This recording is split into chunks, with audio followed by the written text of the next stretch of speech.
xilliga dhalinyarnimada lagu jiro waxaa jira khaladaad badan oo ay dhalinyaradu galaan kuwaasi oo ay ugu wacan yihiin ama ay ugu sabab tahay in aanay khibrad iyo waayo aragnimo buuxda ka haysan nolosha. kuwaasi waxay noqon karaan dhan kastaba ama dhinac kastaba waa loo qaadi karaa, waayo Soomaalidu waxay ku mahmahdaa 20 jir inta uu geed ka boodo ayuu taladina ka boodaa, oo loola jeedo yani inta xooggiisu la eg yahay ee uu boodi karayo in la eg ayaa waxa ka maqan aqligii iyo waayo aragnimadii iyo khibradihii nolosha ee qaban lahaa ama dabri lahaa qofka dhalinyarada ah. talooyinka iyo waayo aragnimada aanu haysan ee ka dhiman ee keenaysa inuu khaladaadka galo waa kuwa marka dambe qofku markuu weynaado noqonaya waayo aragnimada iyo khibradaha uu noloshii ka soo dhaxlay. maanta mowduuceenan waxaynu kaga hadli doonaa 10 khalad oo ay dhalinyaradu galaan ama khaladaad kooban oo ay dhalinyaradu galaan kana qoomameeyaan marka ay weynaadaan. soo dhawaada barnaamijkeena, fadlan haddii channelka ku cusub tahay subscribe saar, like saar muuqaalka, sidoo kale kambalelka furo si muuqaaladeena markaan soo galeynaba kuugu soo dhacaan. marxaladda nolosha ee dhalinyarnimadu waxay wadataa waayaheeda, carcarteeda, dardarteeda iyo sidoo kale xooggeeda. maanta mowduuceenan waxaynu kaga hadli doonaa 10 khalad oo ay dhalinyaradu galaan kana qoomameeyaan marka ay weynaadaan. qodobadaasi waxay kala yihiin: 1. waxa ay lacagtooda ku kharash gareeyaan waxyaabo aanay baahi u qabin. yacni qodobkani waxa uu ka sheekeynayaa waxay lacagtooda iyo hantida soo gasha xilliga ay dhalinyarta yihiin ku kharash gareeyaan inay ku iibsadaan waxyaabo maala yacni ama wax aanay u baahan oo duruufi u geyn, sida inay iibsadaan dhar qaali oo kale oo lacag badan iskaga bixiyaan, dhar aanay xiranayn, moobile qaali inay iibsadaan, gawaari aanay xitaa awoodin in shidaal ku shubtaan oo shidaalkiisa soo shaxaadayaan inay iibsadaan. laakiin waxa la midka inay maqaaxiyado iyo meherado heer sare iyagoo aan awoodin lacagta qarashka meesha galay inay fariistaan. yani waxaas oo dhan waxay u sameynayaan kaliya hal laga arko, hal lagu raado hebel meelahaas u gala, halka buu maraa. qodobkaasi waa qodob aad u weyn oo ah in dadku markay dhalinyarta yihiin inta badan waxyaabo ka qoomayaan inay noloshooda istus iyo inay dadka iska dhaadhiciyaan ay dhaqaalahooda ku fangarayaan ee aanay wax ujeedaa ka lahayn.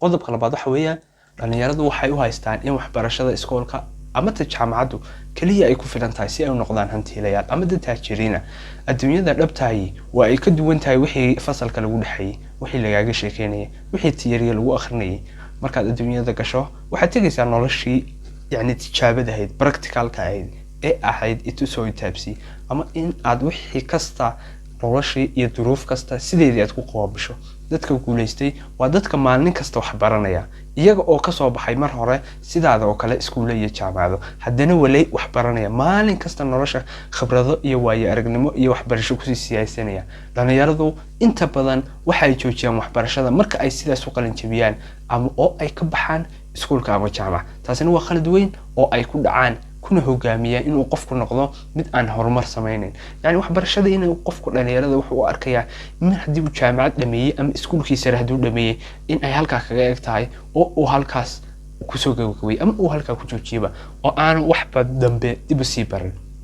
intaad yar tahay akhriska buugta aad ba lagu baahan yahay, maqaalo badan inaad akhriso, يعني buugta aad xitaa akhrinayso inaad naqdiso oo aanad iska wada qaadan, muuqaalo badan inaad daawato, barnaamijyada nolosha ku saabsan, khibradaha iyo waayo aragnimada aad ka koransan karto. markasta dhalinyaradu waxay jecel yihiin inay daawadaan muuqaalada ku saabsan oo kale dhiirigelinta. muuqaalada waxa ka fiican muuqaalada ka hadlaya ama barnaamijyada ka hadlaya yani guuldarrada. waayo markasta oo aad guuldarrada wax ka barato waa markasta oo aad yani iska ilaalin karto xilliga guuldarradu ama xaddiga guuldarrada ku soo gaari karto oo kale. laakiin markaad dhiirigelinaha badsato waa markasta caadifada iyo lablakacu aad kugu badanayo oo aad wax walba ay kula noqonayaan wax sahal ah oo aad degdeg ku sameyn karto ama degdeg ku gaari karto.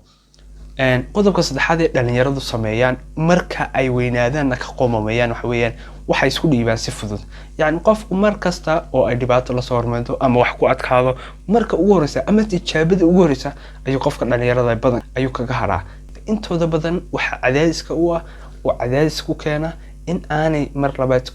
isku day sameyn ama aanay natiijadii qaabkii ay markii hore soo baxday qaab kale inay tijaabiyaan aanay isku dadin. marka aad hawl fudud ama shaqo bilaabisid la soco in cadaadis iyo caqabado ka hor imanayaan ayna u baahan yihiin samir iyo adkaysi si aad uga gudubto. ha isku dhiibin, hana isku dayeen in aad halkaa kaga hadho dagaalkii aad nolosha ugu jirtay ilaa aad dhamaadka ka gaarayso. Geesinimadu waxa la yiraahdaa waa in yaroo cagaha aad dhulka ku hayso. afar waxa weeyaan waxay sameeyaan wax kasta oo ay maqlaan, wax kastana way aaminaan. yacni waxa laga wadaa dhalinyaradu inta badan ma isticmaalaan shaandhadan wax lagu gorfeeyo, wax lagu naqdiyo, wax lagu rogrogo. yacni qofku wax kasta dhalinyarnimada uu ku maqlo, wax kasta uu iska arko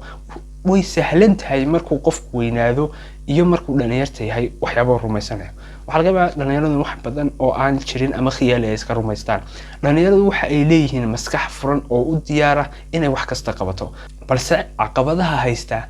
ayaa ah in wax kasta ay qaataan iyagoo aan su'aal ka keenin, kaliya u qaata sida loo yiri. maskaxda soo jeeda ee fikraysa waa tan ashyaada isku shaandhaysa ka hor inta aanay qaadin oo aanay dabaqin. xikmad baa waxay tiraahdaa haddii wax kasta oo aad akhriyayso aad rumaysanayso, waxba ba akhriyin, iska daa wax akhriska. يعني qofku hadii aanu lahayn shaandadii ka meereysay yani waxyaabaha qaladaadka gafafku waxaas oo dhan waxay ka faaruujinaysaa hadii aanu lahayn wax walba horu ka rumaysanaya wax kasta oo aad maqasho ama lagu sheego isweydii falanqee dhinacyo badan ka eeg reality inay runta u dhow yihiin tijaabi yani wax walba basiir oo fudud ku qaadan qaladaadka ay dhalinyaradu sameeyaan taas ka mid ah shan waxay maalgashi sameeyaan iyagoo aan waxba soo baarin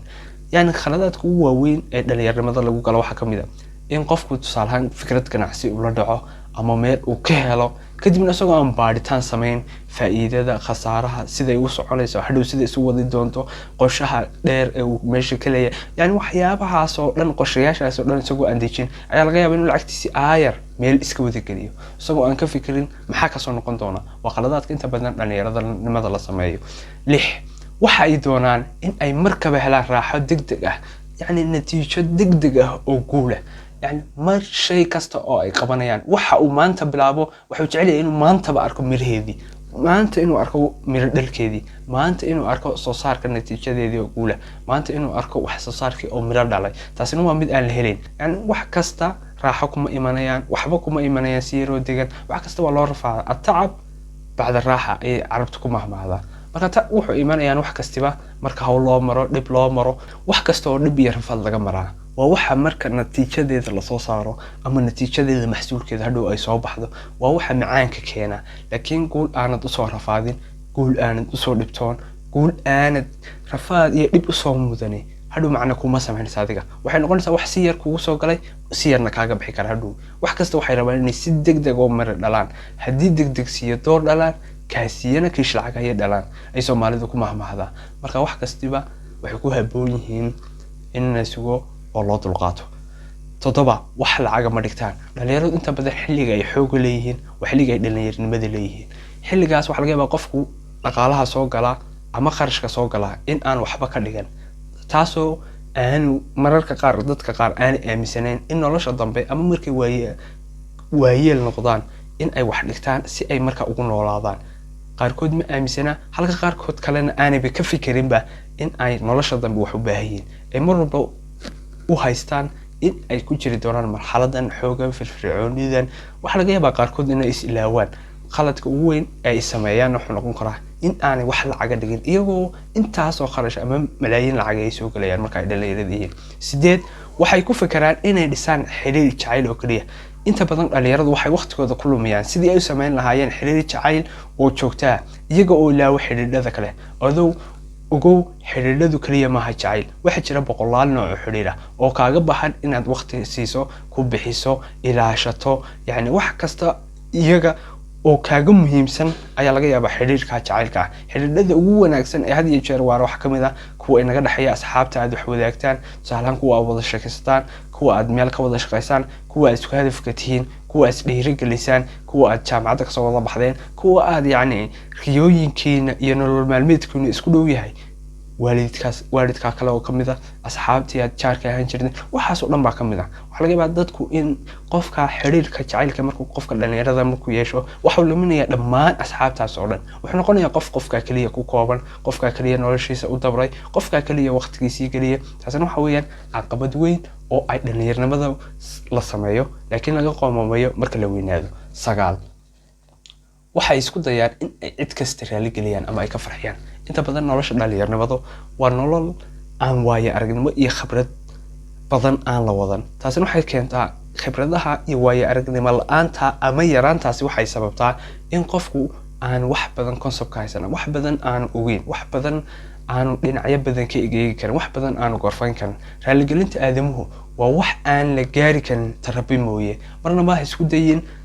in aad cid walba hadalkaaga ficiladaada yani wax kasta aad ku dhaqaaqayso in aad ku raaligeliso waayo waxaan la gaarayn bini aadamku sida aan shanta farood u sinayn ayaan iyaguna u sinayn ma wada qancin kartid kaliya waxaad ku wada qancin kartaa inaad cadaalad ku dhaqdid sidoo kale runta aad kula joogtid aad kula dhaqantid sidoo kale wax kasta oo wanaagsan iyo dhanka wanaagsan oo wax ka fiiriso sida mooye si kale oo aad bini aadam ku raaligelin kartaa ma jirto 10 khaladaadkooda waxay ku eedeeyaan waalidkood waxa tahay kaliya adiga kaliya ayaa ka mas'uula ficilada aad sameynayso cid kale kuma eedeyn kartid mas'uuliyadda khaladaadkaaga haddii aad guulaysato ama guuldaraysato mas'uuliyadda waxa iska leh ama qaadaya adiga maaha waalidka haddii aad maanta imtixaanka dhacdo maaha in ciladu ay tahay macallinkii in ku dhigayay maaha ciladu inay tahay waalidka oo aan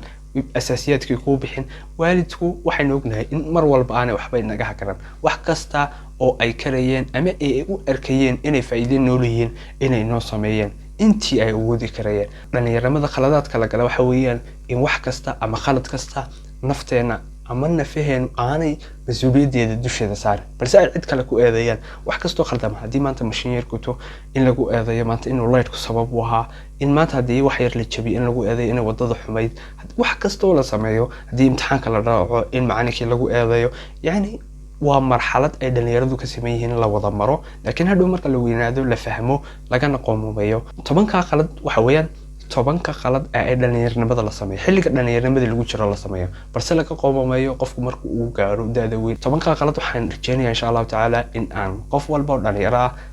aan ka bilaabo naftayda nafihiina iyo sidoo kale nafaha dhammaan shacabka iyo dadweynaha dhageysan doona iyo qaybta uu gaari doonaba inaan ka wada digtoonaan doono inaan iska ilaalin doono intii karaankeena aan iska ilaalin karno kale iskuma wada ilaalin karno waa waxa khibradaha iyo waayo aragnimada nolosha inoo keenaya laakiin waxaan u baahannahay inaynu intaa qodob ama 10 qodob aynu ku dadaalno in aynu yareyno si aynaan hadhow uga qoomamayn wax badan si aynaan uga qoomamayn wax kasta maanta waxay ku xirayeen inaad wax akhriso kadibna aad wax baadho wax baaritaanka iyo akhrisaasi waxa uu ku siinayaa khibrad iyo waayo aragnimo ballaaran oo ka ballaaran inta deegaankaaga iyo dadkaaga iyo inta yar ee kugu xiran in ka badan ayuu ku siinayaa insha Allah taala akhriskan ku dadaalno taniya muuqaalka xiga sidaas iyo salaam calaykum warahmatullahi wabarakatuh